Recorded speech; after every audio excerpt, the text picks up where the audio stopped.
Assalamualaikum warahmatullahi wabarakatuh. Perkenalkan, nama saya Fakih Fadila. Pada sesi kali ini saya akan membahas tentang beberapa materi, yaitu Science as a Profession, atau bisa diartikan itu ilmu pengetahuan sebagai profesi. Profesi yang melingkupi ilmu pengetahuan yang biasa kita tahu yaitu ya seperti dosen, guru, peneliti, itu. Nah, itu akan kita bahas dan ulas di sini. Jadi, apa saja etika-etika di dalamnya, kemudian bagaimana itu bisa dirumuskan metodologi. Nah, itu akan kita bahas di sini.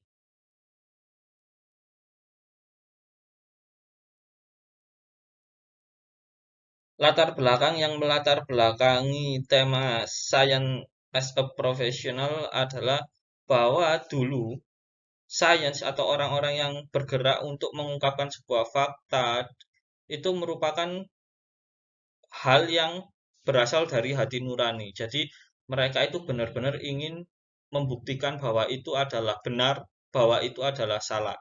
Nah, pada saat itu mungkin ada di zamannya Galileo Galilei, kemudian Plato, kemudian Aristoteles, mereka itu benar-benar ingin seperti itu. Hal-hal seperti itu terjadi pergeseran pada abad sekarang. Gitu. Jadi sekarang itu dianggap sains atau orang yang ingin mengungkapkan sebuah faktual, kemudian ilmu pengetahuan baru yang belum ada, itu sekarang dianggap sebuah profesi gitu.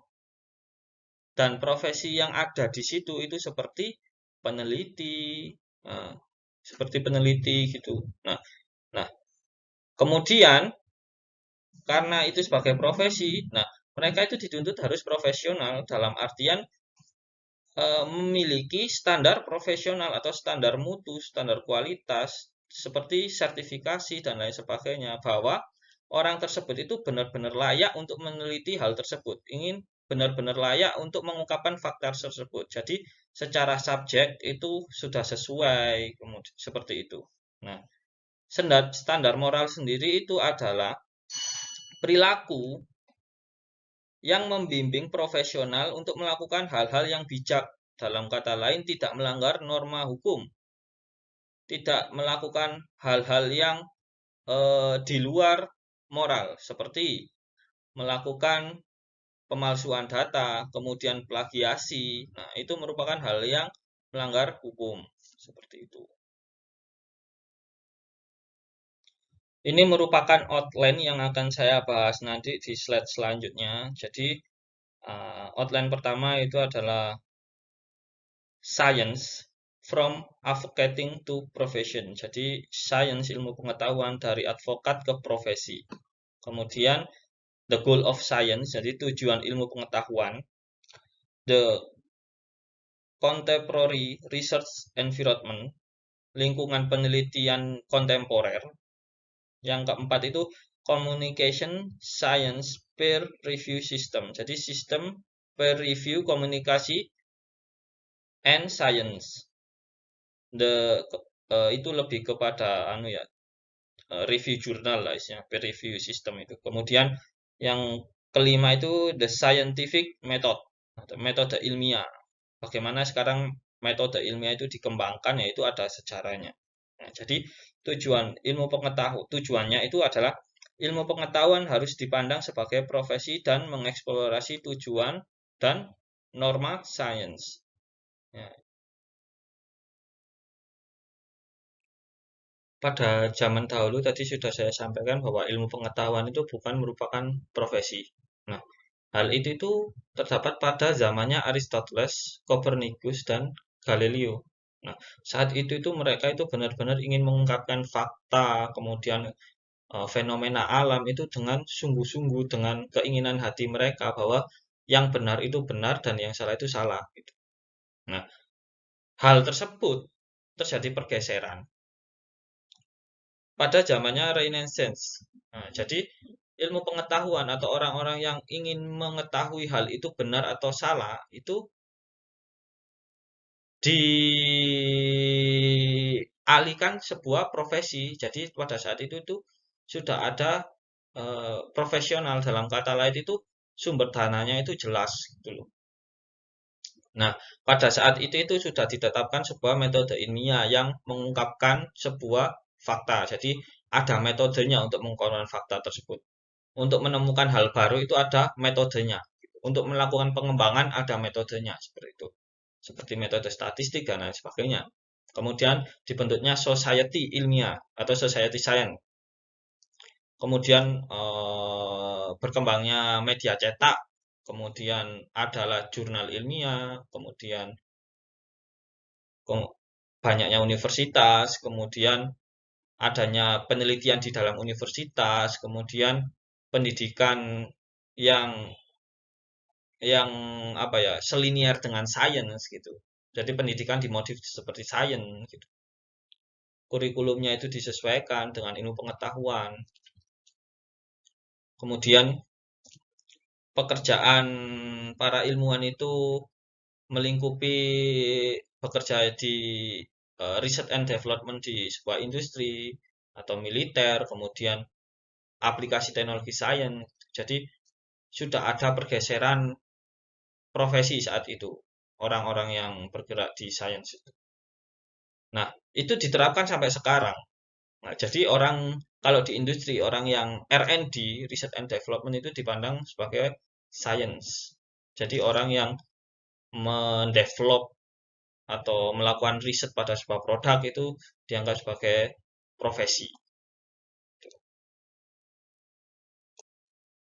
Profesi ilmiah pada tahun-tahun pertengahan itu identik sebagai disiplin ilmu yang lebih ketat dan lebih metodenya itu lebih paten atau terkesan kaku. Jadi seperti disiplin ilmu biologi molekuler, kemudian imunologi, biokimia, astronomi, kemudian farmasi, ya seperti itu. Nah, hal ini terjadi persinggungan antara aspek-aspek disiplin ilmu yang menonjolkan tentang kreativitas, kebebasan, kemudian aspek sains lainnya yang istilahnya itu mereka itu menganggap kalau seandainya sains sebagai profesi itu kan berujung ke profesionalitas. Nah, sementara profesionalitas itu kan dituntut ada standar kualitasnya.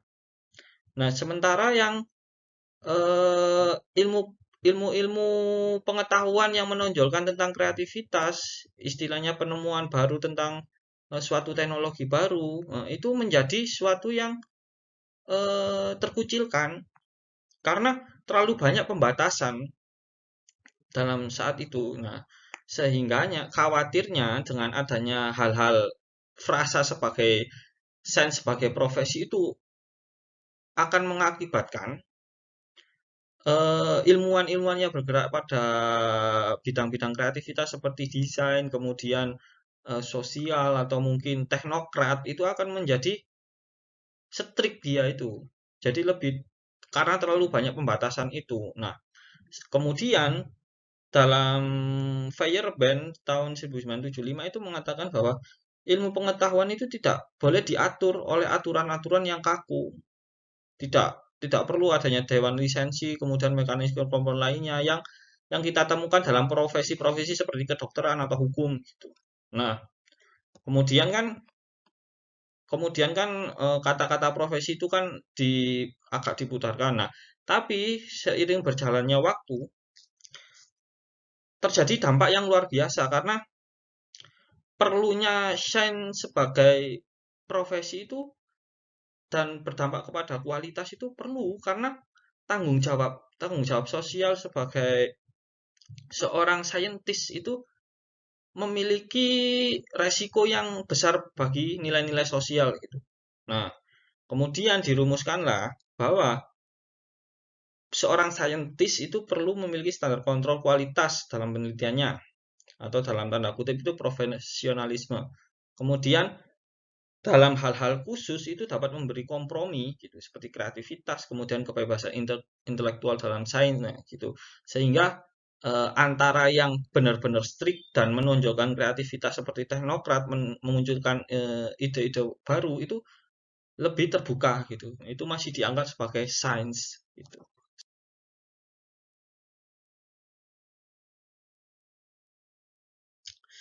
Kriteria profesional terkait ilmu pengetahuan itu istilahnya itu kriteria seorang saintis itu yang pertama itu untuk mendapatkan tujuan yang dihargai secara sosial dan profesional. Jadi jika dia ingin meneliti sesuatu, itu bisa dihargai secara sosial hasilnya itu, hasil penelitian dan profesional. Nah, kedua, memiliki standar kompetensi dan perilaku implisit atau eksplisit yang memastikan bahwa seluruh profesi mempertahankan kualitas integritas. Jadi, tidak dibungkiri hasil atau proses yang dilakukan oleh saintis itu harus integritas dan kualitas. Nah, kemudian seorang saintis itu umumnya, generalnya itu mengalami pendidikan formal yang panjang, misal dari sarjana, magister, kemudian ke filosofi of doctor, nah, setelah dan pendidikan informal lainnya seperti pelatihan apa, kemudian sertifikasi seperti itu. Nah, yang keempat, profesi memiliki lembaga yang mengatur kelayakannya gitu. Jadi dianggap layak gitu. Semacam sertifikasi lah. Kemudian yang kelima itu adalah seorang saintis profesional dapat mendapatkan uang dari apa yang mereka kerjakan. Jadi eh, biasanya mereka meneliti, nah, kemudian kan dia mendapatkan apa menghasilkan sesuatu advice atau mungkin rancangan desain dan itu dia itu masih dikata layak untuk mendapatkan uang dari apa yang mereka kerjakan gitu. Nah, kemudian profesional yang keenam itu profesional diberikan hak istimewa tertentu untuk meminta barang dan jasa. Nah, misal mereka ingin melakukan penelitian tentang eh, terkait bidang arkeolog kan itu pasti identik dengan barang-barang historikal. Nah, itu kan mereka itu diberi otoritas untuk melakukan apa ya, istilah mengidentifikasi barang tersebut. Tentu dengan standar-standar prosedurnya gitu. Kemudian yang ketujuh itu profesional sering diakui sebagai otoritas intelektual dalam domain keahlian mereka. Jadi boleh loh seorang seorang saintis itu memberikan teori atau istilahnya teori terkait hal yang dia ketahui, terutama di bidang dia, gitu.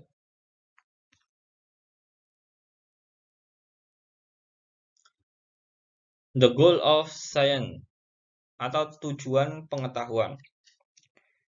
Dalam Lungino tahun 1990, sarjana sains atau bisa kita sebut saintis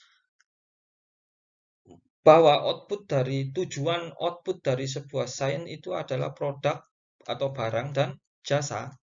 Seperti itu. Padahal pada saat itu banyak sekali sains ilmu pengetahuan itu yang istilahnya tidak melulu hanya produk dan jasa gitu. Seperti ditemukannya golden ratio atau mungkin istilahnya kan saat itu kan sebuah art yang ada di alam. Itu kenapa indah gitu kan ternyata ada apa istilahnya dinumerisasi itu ternyata di sana itu ada aspek namanya golden ratio gitu. Sehingga kita perspektif kita kalau melihat itu kenapa kok bisa hmm, imbang gitu. Nah, kemudian ditemukanlah bilangan natural, pi, kemudian gravitasi. Nah, itu kan merupakan hal yang outputnya itu kan bukan barang dan jasa gitu. Sementara output dari Sun yang pada tahun itu barang dan jasa itu larinya rata-rata semua ke industri dan militer. Sehingga pada saat itu sains itu dibagi dua objektif atau dua tujuan. Maaf, dua tujuan. Jadi tujuan tradisional dan tujuan ilmu aplikatif atau bisa disebut tujuan epistemik dan tujuan praktis. Jadi kalau tujuan epistemik itu merupakan tujuan-tujuan yang istilahnya mengungkapkan fakta suatu kondisi fenomena alam sosial, kemudian mengungkapkan sesuatu-sesuatu yang bisa menjadi teori, gagasan, prediksi, atau sekedar menambah wawasan kita gitu. Nah, kemudian ada juga tujuan praktis atau tujuan ilmu aplikatif, di mana goalnya itu jelas. Goalnya kalau tidak produk ya jasa gitu. Jadi kita bisa metode yang dirancang itu merupakan metode yang untuk mengembangkan produk tersebut, meningkatkan kinerja dari suatu industri atau militer seperti itu. Jadi perlu dibedakan antara tujuan yang epistemik dan tujuan praktis dalam wilayah sains, ilmu pengetahuan. Itu karena tidak semua ilmu pengetahuan itu outputnya itu barang dan jasa. Gitu. Memang pada beberapa instansi seperti industri itu mereka itu berani support seorang researcher atau R&D untuk mengembangkan barang dan jasa dalam industrinya. Karena dengan adanya penelitian itu akan meningkatkan outcome dalam meningkatkan istilahnya meningkatkan pendapatan penghasilan dari hasil penelitian tersebut gitu karena itu semacam timbal balik. Jadi peneliti yang istilahnya peneliti butuh support dari industri untuk istilahnya mengembangkan suatu produk. Nah, industri butuh produk tersebut agar industri tersebut itu lebih maju salesnya seperti itu. Beda dengan tujuan epicentrik yang lebih ke arah sosial, lebih ke arah memperluas ilmu memperluas ilmu-ilmu yang non aplikatif gitu.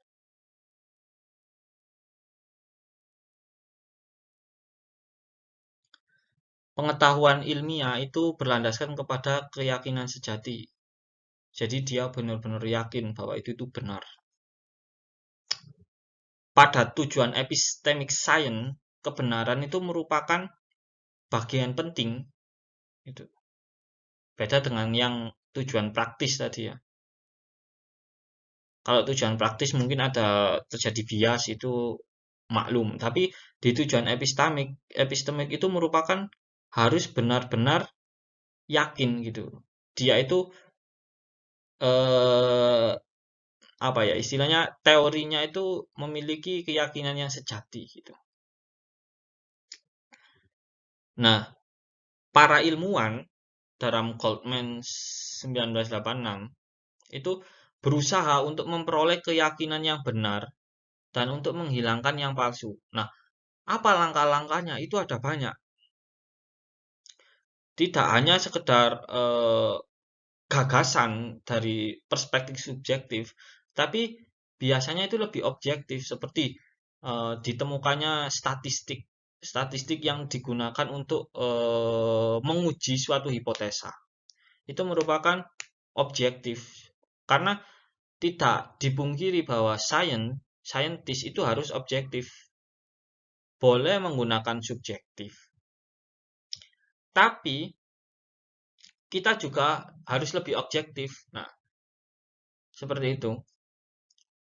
Subjektif yang didukung oleh objektif. Nah, itu saling istilahnya saling berkaitan lah. Gitu. Nah, ini keyakinan ilmiah adalah benar jika dan hanya jika memberikan representasi akurat dari fakta tentang dunia atau realitas. Kemudian kebenaran ilmiah itu bersifat objektif karena didasarkan pada fakta-fakta tentang dunia yang independen dari kepentingan manusia, nilai-nilai ideologi, dan bias.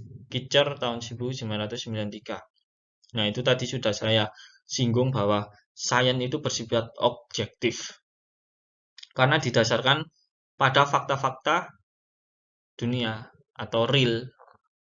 Sains itu mengungkapkan hal yang realita. Nah, tapi terdapat beberapa yang perlu ditekankan bahwa dunia saat ini itu sudah istilahnya mengkerdilkan pengetahuan yang subjektif.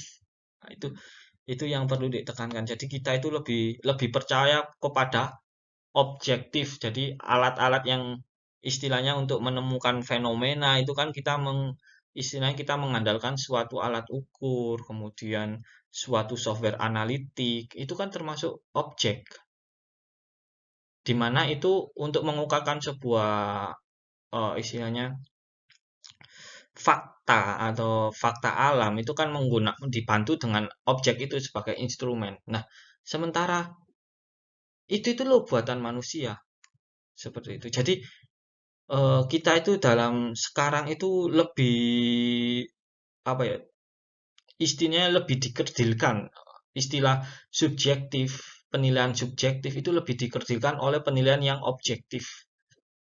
Gitu. Jadi padahal penilaian objektif itu didasarkan atau dibentuk oleh penilaian subjektif gitu. Nah, oleh sebab itu alangkah lebih bijaksananya kita itu tidak istilahnya tidak ke objektif dan tidak terlalu subjektif. Jadi kita itu terdapat simbiosis antara objektif dan subjektif gitu. Jadi ada apanya? Kalau kita sudah menganalisis dengan apa istilahnya software tertentu dengan metode tertentu, nah kita boleh memberi gagasan atas hasil itu. Jadi kita memberi pembahasan sendiri, memberikan istilah argumennya kenapa kok bisa gini gitu. Itu merupakan hal-hal yang subjektif yang didukung oleh data-data objektif. Gitu.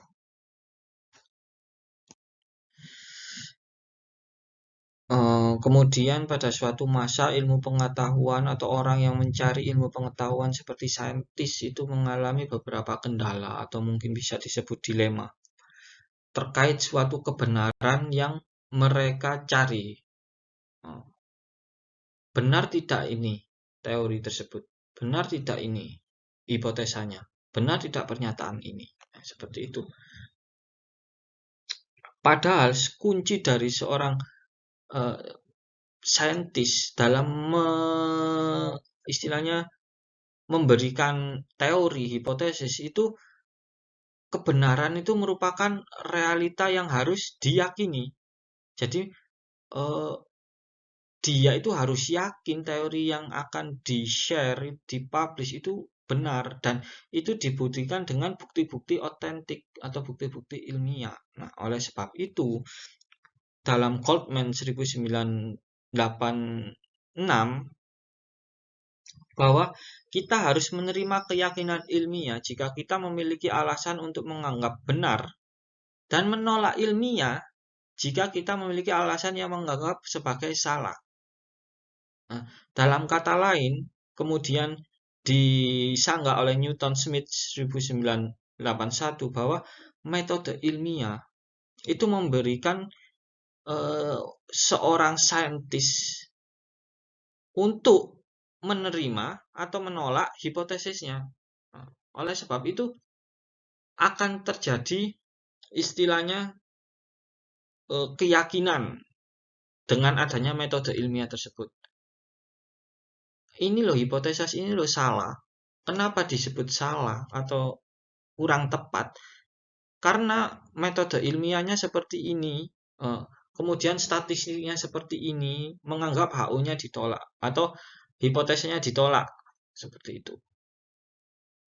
Sehingga pada endingnya akan mendapatkan ilmu pengetahuan yang benar-benar nyata, dapat diyakini kebenarannya, kemudian dapat menjadi landasan penelitian selanjutnya gitu. Sehingga tujuan sains itu harus benar-benar profesional yang dimana itu harus benar-benar dipegang oleh seorang saintis atau ilmuwan. Permasalahannya seperti ini, kadang-kadang seorang manusia itu kan juga hajat hidupnya itu kan juga perlu ditunjang. Hampir seluruh profesi di dunia ini membutuhkan yang namanya uang, kemudian status sosial, kekuasaan, gitu kan, pekerjaan seperti itu. karena sains sudah dianggap sebagai profesi, otomatis kan eh, orang yang berkecimpung dalam dunia sains itu kan harus istilahnya mendapat apa yang harus dia peroleh kan. Itu haknya untuk memperoleh itu karena dia itu sudah bekerja keras untuk mengungkapkan suatu fenomena alam atau fenomena sosial yang dimana itu belum dituliskan oleh penelitian sebelumnya. Itu layak loh, hak loh mendapatkan istilahnya entah itu Nobel atau mungkin uang atau mungkin status. Pada endingnya, ilmu pengetahuan itu adalah profesi yang sudah kita ada di generasi ini ya. Seorang saintis itu adalah profesi di mana individu bekerja sama untuk memajukan pengetahuan manusia, menghilangkan ketidaktahuan dan memecahkan masalah praktis. Kata-kata yang perlu digarisbawahi adalah bekerja sama. Jadi seorang saintis itu tidak bisa bekerja sendirian. Dia saling bekerja sama dengan timnya. Kemudian dia mempunyai struktur hierarki. Kemudian istilahnya saling membutuhkan karena untuk melihat fenomena objek itu kan tidak bisa hanya satu orang. Kita harus istilahnya mengambil data itu harus dibantu, kemudian analisis data kadang-kadang kita juga membutuhkan bantuan karena penelitian itu adalah lingkup yang luas dan membutuhkan waktu yang panjang. Kalau tidak dibagi tugasnya, kita tidak bisa bekerja sama. Metode yang digunakan itu istilahnya membutuhkan waktu yang lama. Itu mengakibatkan hasilnya pun juga lama. Oleh sebab itu, kerjasama itu juga untuk meningkatkan efisiensi dalam istilahnya hasil penelitian tersebut. The contemporary research environment atau bisa disebut lingkungan penelitian saat ini. Dewasa ini penelitian itu dilakukan oleh lembaga sosial seperti universitas atau lembaga pendidikan atau mungkin laboratorium nasional yang bergerak di bidang tumbuhan, perkebunan, hewan seperti itu. Nah, penelitian-penelitian sosial yang dilakukan oleh beberapa universitas pada suatu lama itu mengalami dilema atau ketidakpantasan etika. Di sisi lain, universitas itu dituntut menjalankan 3 misi atau bisa kita sebut tridharma perguruan tinggi. Yang pertama mendidik, kemudian penelitian, ketiga pengabdian. Nah, dengan tuntutan seperti itu, kemudian load seperti itu, kemudian terjadilah suatu struktur hierarki untuk mempermudahkan universitas untuk melakukan hal itu. Karena kalau tidak dilakukan manajemen yang bagus, kasihan peneliti tersebut dibebani pekerjaan yang banyak. Terlebih hal mulai dari pendidikan itu kan ada jam khusus, kemudian untuk pengabdian itu kan juga butuh waktu yang tidak langsung 1 hari 2 hari untuk membina masyarakat itu, kemudian melakukan riset apalagi butuh bertahun-tahun. Jadi dibentuklah suatu istilahnya kalau dalam universitas itu kelompok penelitian. Nah, di mana kelompok penelitian itu memiliki disiplin ilmu yang masing-masing. Misal dari subjek A itu masih displit lagi, masih banyak lagi kelompok penelitian yang fokus pada ini. Dalam kelompok tersebut dibuatlah struktur hierarki agar pekerjaan penelitian itu lebih efisien dan efektif. Jadi dilakukan oleh beberapa layer, misal dari guru besar, profesor itu memberikan sebuah istilahnya trigger kepada bawahnya associate profesor untuk melakukan A. Kemudian yang melakukan implementasi di bawah adalah mahasiswa, entah itu mulai dari S3, S2, atau S1. Nah, itu kan merupakan struktur hierarki di mana itu merupakan berguna untuk istilahnya goalnya universitas itu dapat tujuannya. Kemudian banyaknya ilmuwan itu melahirkan tradisi, metode, nilai-nilai praktik dalam penelitian akademisi yang memunculkan interest pemerintah untuk membiayai proyek-proyek ilmu pengetahuan. Jadi mulai banyak nih hasil-hasil yang dikeluarkan oleh beberapa apa, instansi sosial seperti apa istilahnya universitas. Kemudian pemerintah itu atau sekarang kalau tidak hanya pemerintah ya pendanaan yang dari industri juga terkadang itu berani memberikan proyek-proyek untuk istilahnya menggenjot atau mengungkapkan fakta-fakta di lingkungan alam seperti itu. Nah, karena hal tersebut muncullah minat minat peneliti untuk ekspansi penelitiannya lebih banyak, kemudian lebih produktif lagi dalam meneliti. Ya. Di mana karena istilahnya itu dapat banyak gitu loh, karena proyeknya banyak, kemudian dapat istilahnya dapat proyek banyak gitu kan, mendorong seorang peneliti untuk melakukan yang produktif. Jadi kalau bisa penelitiannya itu banyak. Tuh. Nah, di situ menunjukkan ketidakwajaran etis dalam sains.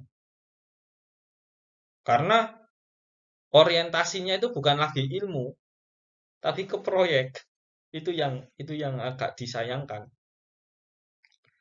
Sehingga kualitas dari tulisannya itu kurang bagus, kemudian metodenya kadang-kadang istilahnya diplagiasi atau yang lain sebagainya. Itu merupakan ketidakwajaran etis dalam sains. Padahal tujuan yang penelitian yang mulia itu adalah mengungkapkan the real of kebenaran. Jadi tidak hanya semata-mata proyek. Nah, ini pada PSRCR 1992, hampir semua ilmuwan yang bekerja di universitas itu menghadapi tuntutan untuk memperoleh dana untuk penelitian dan menerbitkan makalah. Jadi dituntut, universitas dituntut, universitas menuntut ilmuwan, saintis untuk melakukan penelitian. Ambil dana nih, proyek. Syaratnya penelitian dan menerbitkan makalah gitu. Sampai-sampai universitas itu istilahnya dalam promosi jabatan, promosi sebagai bukan jabatan ya, sebagai istilahnya kan ada dari profesor ke guru besar seperti itu kan harus produktivitas penelitian gitu. Sampai ada frasa bahwa eh, kamu publikasi atau selesai. Istilahnya ada kata ancaman di sana, bukan ancaman ya coba. Itu realitas akademik ya. Jadi ya semacam ancaman juga. Jadi seorang saintis harus tujuannya membuka ilmu, mencari wawasan baru, membuktikan fenomena alam yang baru gitu. Tanpa melakukan penelitian, otomatis kan tidak bisa publikasi. Kalau gitu selesai. Istilahnya tanpa publikasi selesai. Nah, kemudian dari kasus-kasus yang seperti itu yang kurang istilahnya kurang manusiawi akhirnya dilakukan perlombaan bahwa untuk terkait istilahnya naik jabatan atau menjadi guru besar itu tidak hanya dilihat dari segi penelitiannya saja, kan tetapi pengabdian, kemudian istilahnya jumlah mengajar seperti itu. Jadi dari pihak universitas itu mulai istilahnya menghilangkan frasa agar tidak menuntut terlalu berlebihan terhadap publikasi atau penelitian. Jadi sampai bilang no publikasi selesai. karirmu di sini sampai di sini saja, nggak seperti itu. Jadi itu terjadi apa istilahnya perubahan sampai saat ini. Seiring banyaknya penelitian itu kan menimbulkan eh, perlunya komunikasi antar penelitian itu supaya terjadi istilahnya tidak redundansi teori. Jadi kita itu saling menambahkan teori dari penelitian lain, kemudian saling mengevaluasi. Nah, sebelum tahun 1400 komunikasi antar para saintis itu sangat terbatas. Jadi lebih banyak itu mereka itu diskusi informal seperti ada di kalau kita mungkin ada di kafe atau lain sebagainya untuk melakukan diskusi ilmiah. Nah, kemudian pada 1400-an itu mulailah ada penemuan mesin cetak. Mulailah bahwa hasil-hasil publikasi seorang peneliti itu mulai dicetak saat itu. Nah, Atlantis ia mengatakan menggagas bahwa para ilmuwan itu harus membentuk asosiasi mereka sendiri untuk membahas data, hipotesis, dan teori. Nah, pada tahun 1662, mimpi Bacon mulai terwujud dengan berdirinya Royal Society of London. 4 tahun setelahnya berdiri Royal Society, Raja Louis mendirikan Akademi Ilmu Pengetahuan Kerajaan Prancis di Paris. Nah, kemudian muncullah berbagai macam masyarakat yang lebih khusus pada tahun 1800 yang awalnya itu general. Kemudian muncullah aspek geologikal di mana diwadahi oleh Geological Society of London. Bidang astronomikal ada Royal Astronomical Society of London. Kemudian zoologikal ada Zoological Society of London. Dan hampir saat ini sampai berkembang banyak asosiasi-asosiasi seperti itu. Mechanical engineering pun ada. Bahkan splitnya itu ada material ada sendiri, kemudian mekanik ada sendiri. Kemudian Royal Society menerbitkan evaluasi filosofis untuk meningkatkan komunikasi ilmiah, kritik, pertukaran ide, termasuk makalah yang menggambarkan eksperimen. Jadi mereka itu membuat standar terkait hal tersebut agar istilahnya itu komunikasi ilmiah, kritiknya itu enak. Nah, kemudian muncullah dalam Royal Society tersebut itu peer review muncul pada 1800-an sebagai upaya untuk kontrol kualitas suatu penelitian. Kita ingat ya, menurut Armstrong 1997 itu penelitian kualitas itu didasarkan pada berbagai standar argumen dari bukti, metodologi, dan penulisan. Nah, muncullah prosedur jurnal peer review. Jadi seorang editor itu menerima naskah dari seorang penulis.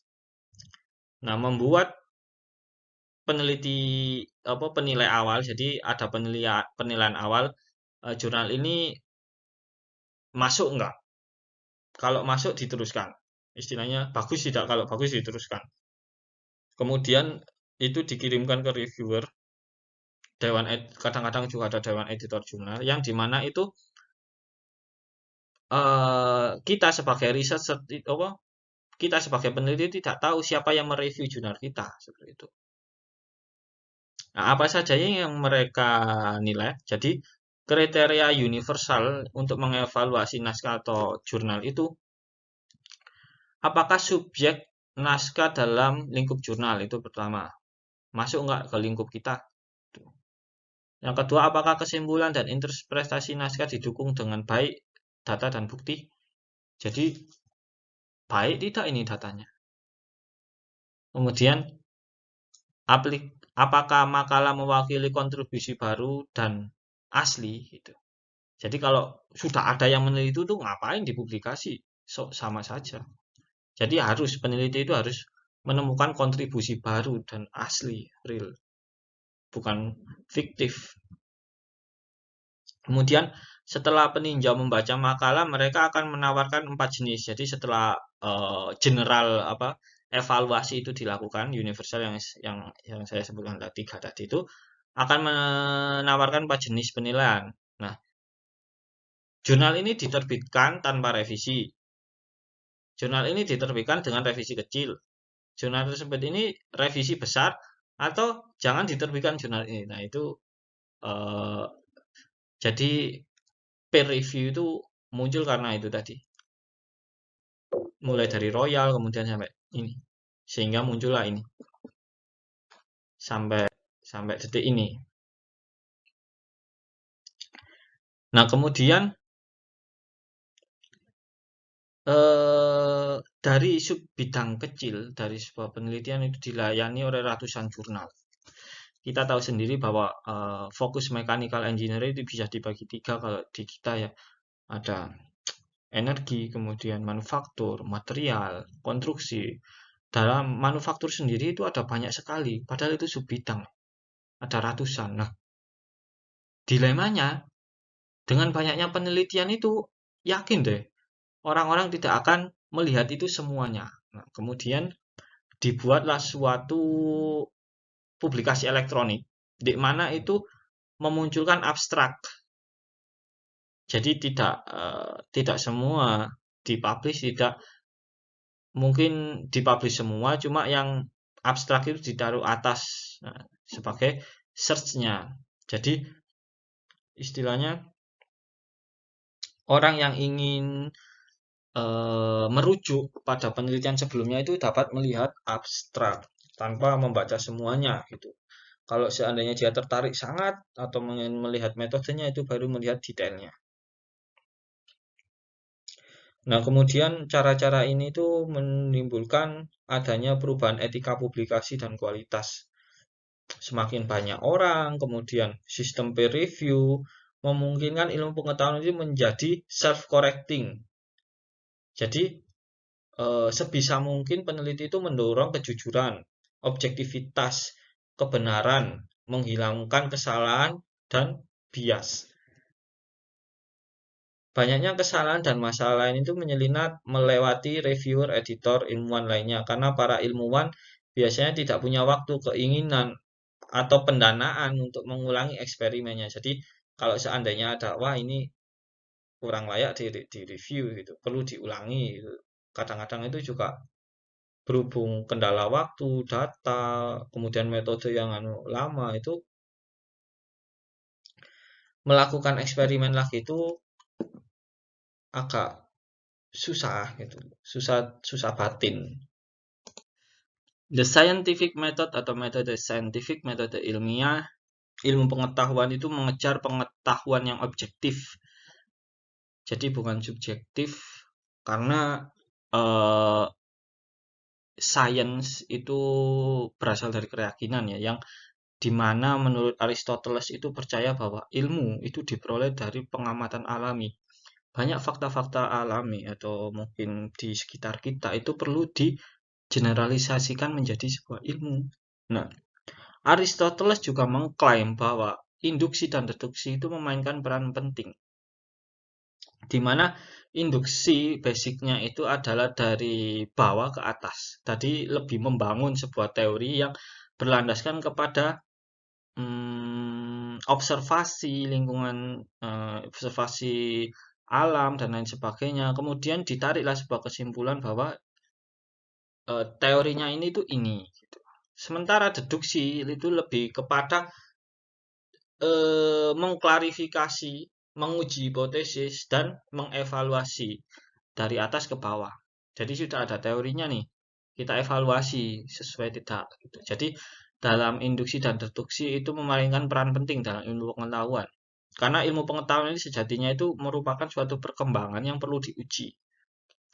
Mungkin ilmu pengetahuan saat ini itu bernilai benar. Akan tetapi seiring berkembangannya jalan, ilmu pengetahuan itu akan menjadi sebuah pengembangan dan perlu dikonfirmasi bahwa yang sebelumnya itu belum tentu tepat seperti itu.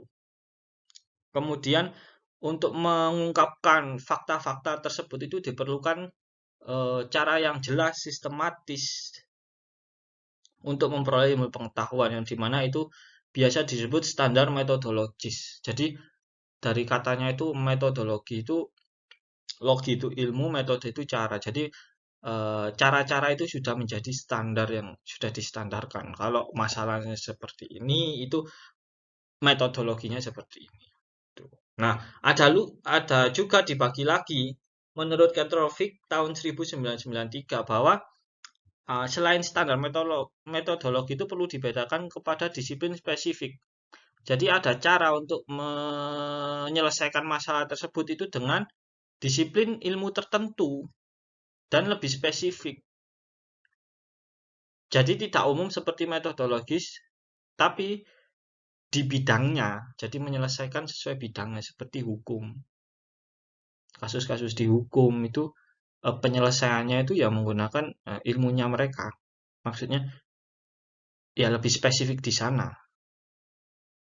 Kemudian Aristoteles juga menekankan itu pengembangan generalisasi dan hipotetis kuantitatif atau lebih ke matematika, sehingga pada tahun 1800-an itu matematikawan, ilmuwan, filsuf itu mengembangkan suatu pilar yang sangat penting dalam metode ilmiah, yaitu statistik.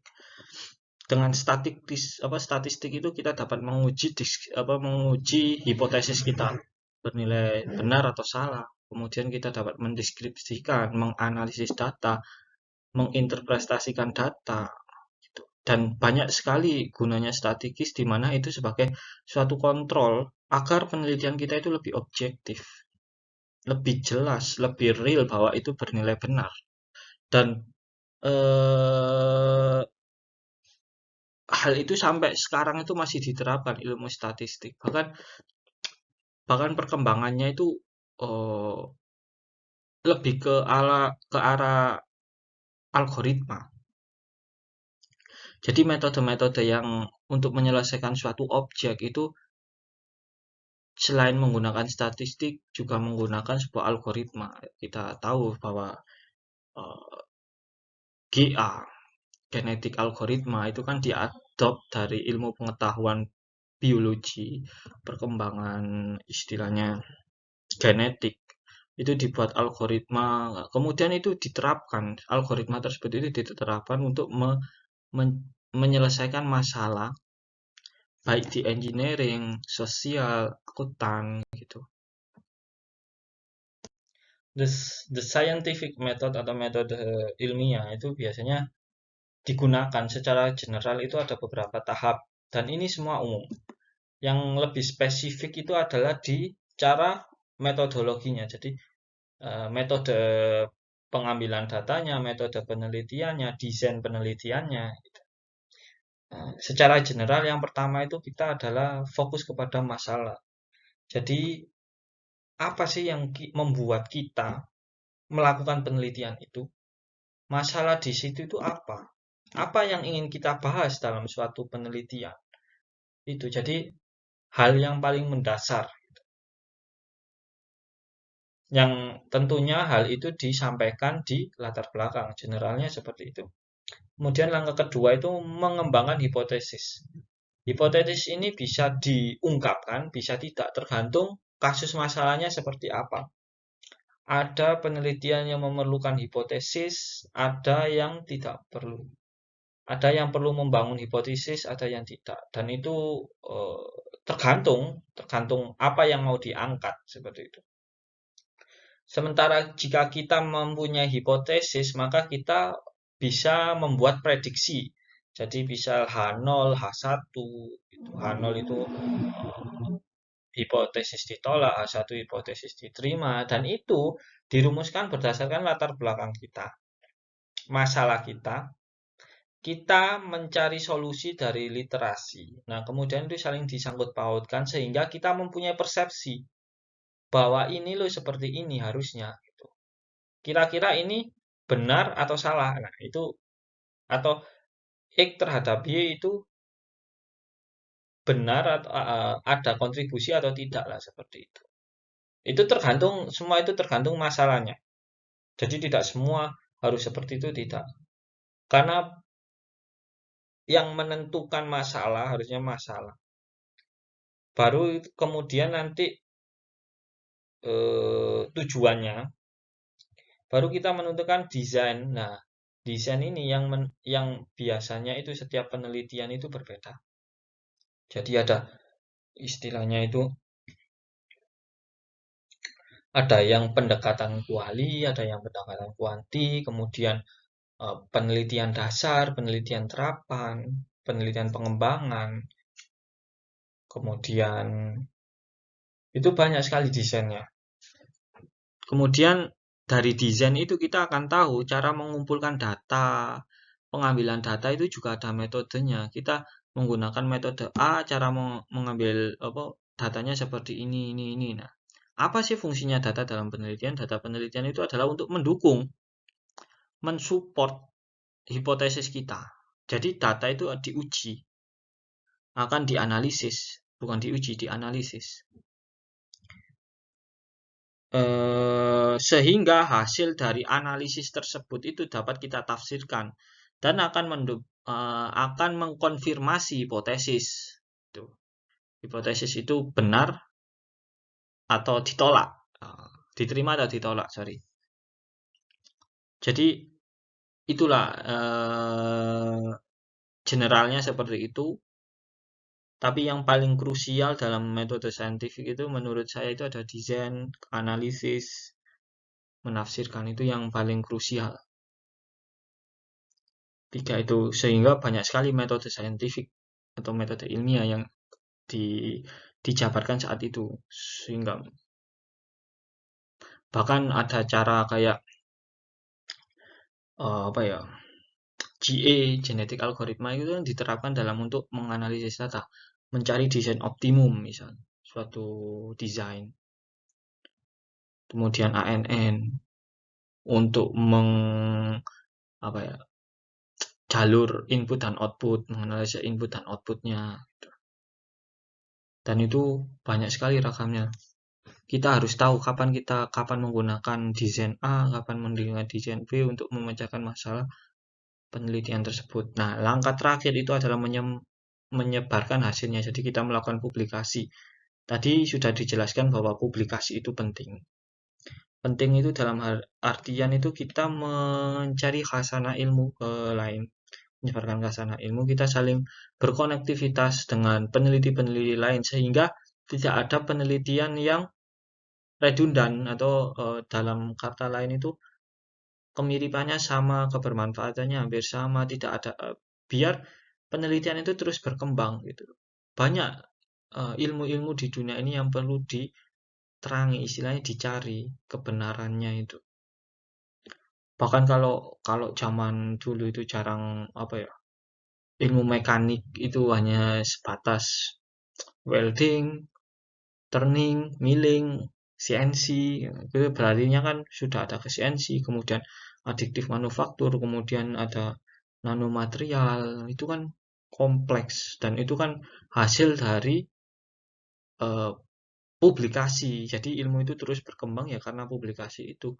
Orang membaca dari penelitian sebelumnya, kita fokus kepada penelitian lanjut gitu. Jadi kalau bisa penelitian itu yang mengarah kepada masa yang akan datang. Jadi jangan meneliti hal yang sudah lampau agar perkembangan teknologi itu juga berkembang. Kita meneliti yang sesuatu yang baru. Seperti itu. Nah, sekian dari saya. Apabila ada salah perkataan saya mohon maaf. Untuk materi ini kita diskusikan hari Selasa, jadi silakan berargumen ya, karena ilmu saya itu juga tidak pakem istilahnya. Mungkin saya juga ada salah perkataan atau mungkin salah teori atau mungkin ada yang perlu diklarifikasi, itu silakan ketik di kolom komentar. Kita diskusikan hari Selasa karena jadwal kita hari Selasa. Oke. Oke, sekian dari saya. Apabila ada salah kata, saya mohon maaf. Wabillahi taufiq wal hidayah. Wassalamualaikum warahmatullahi wabarakatuh.